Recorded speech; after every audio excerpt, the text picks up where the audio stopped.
कितना मिलेगा 18 महीनों का बकाया DA/DR। सबसे पहले बात करें तो DA/DR को फ्रीज करने से पहले 1 जुलाई 2019 से DA/DR की रेट 17% थी और जब कोरोना काल आया उस समय 1 जनवरी 2020 से ये DA/DR स्टॉप कर दिया। DA/DR स्टॉप कर दिया, इसका मतलब 17% मिलता रहा, लेकिन इसमें कोई वर्दी नहीं की गई। ये वर्दी 18 महीने तक नहीं की गई। 17% DA/DR ही 1 जुलाई 2019 से लेके और 30 जून 2021 तक मिलता रहा। इसके बाद जो DA/DR AICPN के आंकड़े होते हैं उसके मुताबिक 1 जनवरी 2020 से 4% बढ़ना था। इसी प्रकार 1 जुलाई 2020 से 3% बढ़ना था, फिर 1 जनवरी 2021 से 4% बढ़ना था। कुल मिलाकर 4 + 3 + 4 टोटल 18 महीने के दौरान 11% DA बढ़ना था और ये DA 18 महीने के दौरान बढ़ाया नहीं गया और 17% में इस 11% को जोड़कर 17 + 11 28% होता है और जैसे ही कोरोना काल खत्म हुआ 1 जुलाई 2021 से 28% इसको कर दिया गया। यानी जो बढ़ने का लाभ है वो 1 जुलाई 2021 से ज़रूर दिया गया, लेकिन बीच में 1 जनवरी 20 से लेके 30 जून 21 तक जो 4 + 3 + 4% 11% DA बढ़ना था, इसको नहीं बढ़ाया गया और केवल 17% DA ही जारी रखा। आगे मैं आपको जो प्रेसिडेंट ऑफ इंडिया का ऑर्डर है उसको ज़रूर दिखाऊंगा, उसमें क्या बात लिखी है कि आगे आपको ये मिलेगा या नहीं। अब हम बात करेंगे कि यदि कोरोना काल नहीं आता तो 1 जनवरी 2020 से 4% DA/DR में वृद्धि होती। जब ये वृद्धि होती तो कितना एरियर मिलता, यहाँ पे देखें गणना। 1 जनवरी 2020 से 30 जून 2020 तक माना कि किसी की पेंशन 25,000 रुपये है, हम पेंशन पे गणना करते हैं, किसी की सैलरी हो तो वो सैलरी पर भी गणना कर सकते हैं। 25,000 रुपये पर मंथ पेंशन है और 1 जनवरी 2020 से 4% DA में बढ़ोतरी होनी थी। इससे हम कैलकुलेशन करें तो पर मंथ जो DA/DR मिलना था वो 1,000 रुपये एक्स्ट्रा मिलना शुरू हो जाता और ये 1 जनवरी 2020 से लेके और 30 जून 2021 तक मिलता। आगे तो मिल ही चुका है 28%। ये जब मिलता तो कुल मिलाकर 18 महीनों का जो एरियर मिलता और 1 महीने का 1,000 रुपये, तो 18 महीने का निकालें तो ये कुल मिलाकर 18,000 रुपये हो जाता है। ये तो बात रही 6 महीने की, 1 जनवरी 20 से लेके 30 जून 20 तक की। अब हम बात करेंगे 1 जुलाई 20 से 31 दिसंबर 20 तक की। तो इस दौरान जो DA/DR में वृद्धि होनी थी वो होनी थी 3%। तो फिर हम 25,000 रुपये को पेंशन मानकर 3% से या गणना करें तो 750 रुपये पर मंथ इंक्रीज होना था। और पहले आप यहाँ पे देखें कि 18 महीने का मिल चुका है, तो 1 जुलाई 20 से यदि DA/DR में इंक्रीज होता है और ये 30 जून 21 तक मिलता है तो कुल मिलाकर 12 महीने हुए। 1 महीने का 750 रुपये, तो 12 महीने का 9,000 रुपये। पहले 6 महीने का 18,000 रुपये और उसके बाद 9,000 रुपये।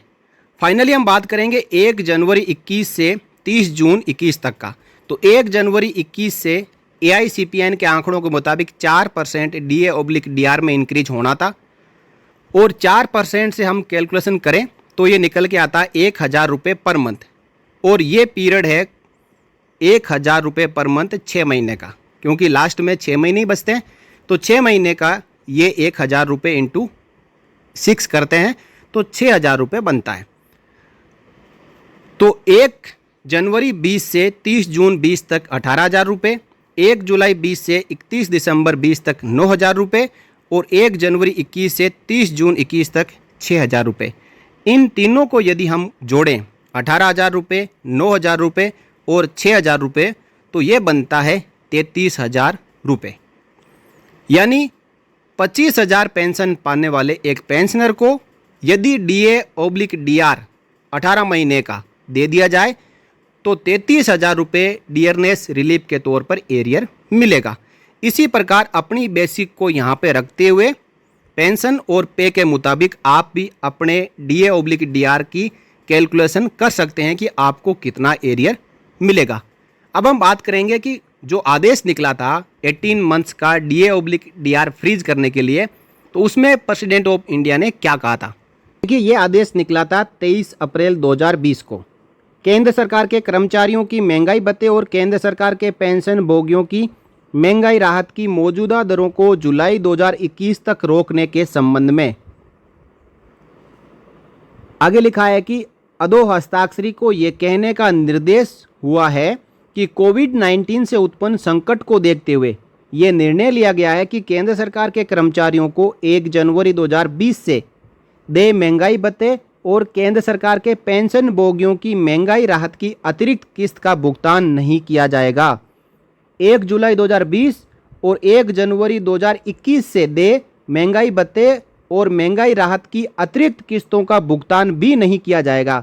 यानी 23 अप्रैल 2020 को ही ये घोषणा कर दी गई कि 18 महीने के लिए किसी भी प्रकार का DA/DR में इंक्रीज नहीं होगा, तथापि महंगाई भत्ते और महंगाई राहत का मौजूदा दरों पर भुगतान किया जाता रहेगा। उस समय मौजूदा दर थी 17%, तो अगले 18 महीने के लिए 17% से ही भुगतान किया जाता रहेगा। जैसे ही सरकार द्वारा 1 जुलाई 2021 से जो DA/DR की जो भावी किस्तों को जारी करने का निर्णय लिया जाता है, 1 जनवरी 2020, 1 जुलाई 2020 और 1 जनवरी 2021, जिसमें 1 जनवरी 20 से 4%, 1 जुलाई 20 से 3% और 1 जनवरी 21 से फिर से 4% से जो इफेक्टिव DA/DR की रेट है उसको समझकर बहाल कर दिया जाएगा। यानी 17% में 11% जोड़कर 1 जुलाई 21 को बहाल कर दिया जाएगा। ये आदेश पहले ही जारी हो चुका था और उन्हें 1 जुलाई 21 से प्रभावी संचयी संशोधित दर में सम्मिलित कर दिया जाएगा। बिल्कुल बात क्लियर है। अब देखिए क्या कहा, 1 जनवरी 2020 से 30 जून 21 तक की अवधि का कोई बकाया नहीं दिया जाएगा। ये घोषणा 23 अप्रैल 2020 को ही राष्ट्रपति के अनुमोदन के बाद में एनी जॉर्ज मैथ्यू, जो अपर सचिव है भारत सरकार के, उन्होंने जारी कर दी थी। ये आदेश सभी केंद्र सरकार और के कर्मचारियों और केंद्र सरकार के पेंशन भोगियों पर लागू होंगे। ये हिंदी और इंग्लिश दोनों में आदेश जारी हुआ था और क्लियर मना कहा कि no arrear for the period from 1 January 20 till 13 June 21 shall be paid. तो इस दौरान 34,000 करोड़ रुपए DA/DR का जो एरियर केंद्र सरकार के कर्मचारियों और पेंशनर्स को मिलना था उसको फ्रीज करने का आदेश दिया था। तो इसी आदेश में ये भी कह दिया था कि किसी भी प्रकार का 18 महीने का जो एरियर है वो नहीं दिया जाएगा। हालांकि जो रेट इंक्रीज होनी थी उसको इंक्रीज करके शामिल करते हुए 1 जुलाई 21 से बढ़ा दिया, लेकिन एरियर देने के लिए मना किया हुआ है। अब केंद्र सरकार के कर्मचारी और पेंशनर्स मांग कर सकते हैं, मांग करने का अधिकार है और सरकार के पास जब मांग जाती है तो सरकार को मानना भी पड़ता है। तो ये मांग करना बिल्कुल उचित है कि अब सरकार की जो आर्थिक स्थिति है वो ठीक हो चुकी है, कोरोना काल भी जा चुका है।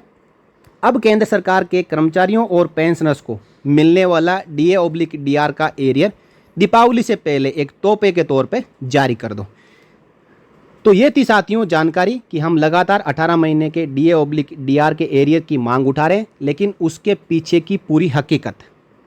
जानकारी आपको अच्छी लगी हो तो आप वीडियो को लाइक कर सकते हो और सभी पेंशनर भाइयों और केंद्र सरकार के कर्मचारियों के साथ में शेयर जरूर करना, क्योंकि यहाँ पे कितना DA/DR एरियर मिलना है उसके बारे में मैंने बताया, वो आदेश भी बताया जिससे DA/DR के ऊपर जो एरियर नहीं मिलना है उसका आदेश निकला था, और ये मांग दोबारा कहाँ से उठी है इसके बारे में मैंने जानकारी दी।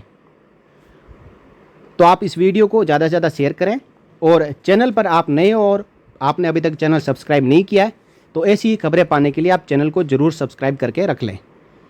जय हिंद, जय भारत, वंदे मातरम साथियों। For more updates, subscribe to our channel and enjoy watching the videos. For more updates, subscribe to our channel and enjoy watching the videos.